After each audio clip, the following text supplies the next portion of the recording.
વલસાડના વશિયાર ખાતે દિવ્યાંગ લોકોના પુનઃસ્થાપન માટે માનવ સેવા સંસ્થા દ્વારા 36માં કૃત્રિમ પગના કેમ્પનું આયોજન કરવામાં આવ્યું છે। આ કેમ્પ 7મી જાન્યુઆરી સુધી કાર્યરત રહેશે।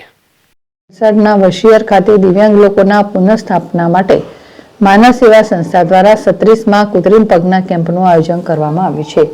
આ કેમ્પમાં વલસાડ જિલ્લા સહિત ગુજરાત રાજ્ય અને દેશના અલગ અલગ રાજ્યોમાંથી પગથી દિવ્યાંગતા ધરાવતા 300થી વધુ દિવ્યાંગ લોકોનું કૃત્રિમ પગ આપવાની સાથે સમાજમાં પુનઃસ્થાપન કરવા માટે પ્રયાસો કરવામાં આવી રહ્યા છે।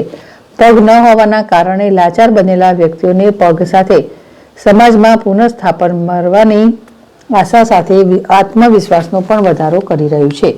આ કેમ્પ 7મી જાન્યુઆરી સુધી કાર્યરત રહેશે। આ કેમ્પમાં દૂર દૂરથી મોટી સંખ્યામાં દિવ્યાંગ પરિવારના લોકો લાભ લઈ રહ્યા છે। અલ્પેશ કશ્યપ, ZSTV, વલસાડ। અમારું મુખ્ય ઉદ્દેશ્ય પગ આપવાનું નથી। પગ આપવાથી માણસ ચાલતો નથી। પગ આપવાથી ફક્ત એને એક સહારો મળે છે, પણ આની જે આખી પ્રક્રિયા છે કે જેમાં એ દિવ્યાંગથી સકલાંગ બનવાની એક જે પ્રક્રિયા છે એ તમે તમારા આંખોની સામે પ્રત્યક્ષ અહીંયા જોશો। માણસ આવે છે બહુ લાચાર હાલતમાં, કોઈની ઉપર આધારિત હોય, તો એના પરિવારવાળા, કુટુંબવાળા એને ત્યજી દીધું હોય, પગ કપાઈ ગયા હોય, એક પગ, બે પગ, પુરુષ, સ્ત્રી, નાના છોકરાઓ બધા જ।